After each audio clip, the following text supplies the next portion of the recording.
ஒன்றிய அரசை கண்டித்து தொடர்ந்து விலைவாசியை கட்டுப்படுத்த முடியாத மோடி அரசை கண்டித்து காங்கிரஸ் பேரியக்கத்தின் சார்பாக மாபெரும் கண்டன ஆர்ப்பாட்டம், முற்றுகை போராட்டம்,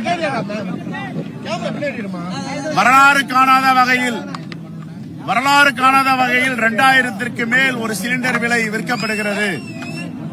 60 ரூபாய் வீடுகளுக்கு பயன்படுத்தும் டொமஸ்டிக் கேஸ் விலை உயர்ந்திருக்கிறது. வணிகத்திற்காக பயன்படுத்தப்படும் சிற்றுண்டி ஹோட்டல்களில் 144 ரூபாய் 80 பைசா உயர்ந்திருக்கிறது. இந்த உயர்வுக்கு காரணம் பாஜக ஆட்சியின் கையில் ஆகாத தினம், பாஜக ஆட்சியின் செயலற்ற திறன் அண்டை நாடுகள் எல்லாம் பகை நாடுகளாக ஆக்கியிருக்கிறது. இந்திய நாட்டை அமெரிக்காவிடம் அடகு வைத்து விட்டார் மோடி. தமிழ்நாட்டு நலனை மோடியிடம் அடகு வைத்து விட்டார் எடப்பாடி பழனிசாமி. எவ்வளவு விலைவாசி உயர்வு! மக்கள் பதற்றத்தில் இருக்கிறார்கள். எங்கு பார்த்தாலும் சிலிண்டரை பங்குகளுக்கும் கேஸ் நிரப்பும் நிலையங்களுக்கும் சென்று கொண்டிருக்கிறார்கள்.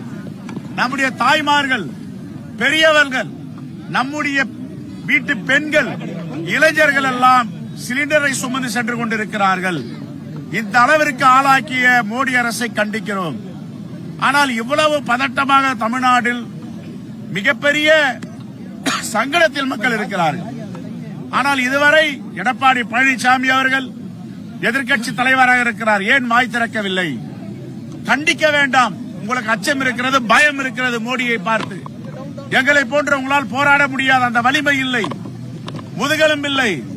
ஆனால் கோரிக்கை வைக்கலாமே. மோடி அவர்களே, பாஜக அரசு, தமிழ்நாட்டு மக்கள் வீதியில அலைபாய்கிறார்கள், வீதியில சிலிண்டரோடு திரிந்து கொண்டிருக்கிறார்கள். நீங்கள் விலையை குறையுங்கள் என்று சொல்வதற்கு என்ன பிரச்சனை இருக்கிறது? விலை குறிக்கவில்லை என்றால் நாங்கள் பாஜக அலுவலகத்தை முற்றுகை போராட்டம் நடத்துவோம். விலை குறைக்க சொல்லவில்லை என்றால் எடப்பாடி பழனிசாமி அலுவலகம், அதிமுக அலுவலகத்தை முற்றுகை போராட்டம் நடத்துவோம். ஏன் தமிழ்நாட்டின் நலனுக்காக அதிமுக இருக்கிறதா? மோடியுடைய பாஜக நலனுக்காக அதிமுக இருக்கிறதா? தமிழ்நாட்டின் நலனை விட மோடி பெரியவரா? தமிழ்நாட்டு மக்களை விட பாஜக பெரியதா? இதற்கு எடப்பாடி பழனிசாமி அவர்கள் பதில் சொல்ல வேண்டும். ஆகவே குறைக்க வேண்டும். குறைக்கவில்லை என்றால் விலையை பாஜக அலுவலகம் முற்றுகையிடப்படும். எடப்பாடி பழனிசாமி அவர்கள் கண்டித்து கோரிக்கை வைக்கவில்லை என்றால் அதிமுக அலுவலகம் முற்றுகை போராட்டத்தில் நாங்கள் ஈடுபடுவோம் என்றதை தெரிவித்துக் கொள்கிறேன். விஜய் என்டிஏ கூட்டணியில் இணைய போறதா ஒரு செய்திகள்லாம் வந்துட்டு இருக்கு, அதை எப்படி பாக்குறீங்க? அதை பத்தி ஒன்னும் தெரியல, பேசுங்க. 45 நாள் ஆகும். கிராமப்புறங்கள் கேஸ் கிடைப்பதற்கு 45 நாள் ஆகும் மத்திய அமைச்சர் சொல்லியிருக்காரு.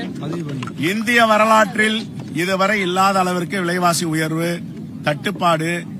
ஈரானில, சில தென்னாப்பிரிக்கா நாட்டில் எப்படிலாம் பஞ்சம் தலையாடமோ, தலைவிரித்தாடமோ, அதே போன்றுதான் கேஸ் சிலிண்டரை வைத்துக் கொண்டு நம்முடைய மக்கள் அல்லல் பட்டுக் கொண்டிருக்கிறார்கள். கருணை இல்லாத மோடி, கோரிக்கை வைக்க முடியாத, தட்டி கேட்க முடியாத எடப்பாடி பழனிசாமி. இதுதான் அதிமுக பாஜக கூட்டணி.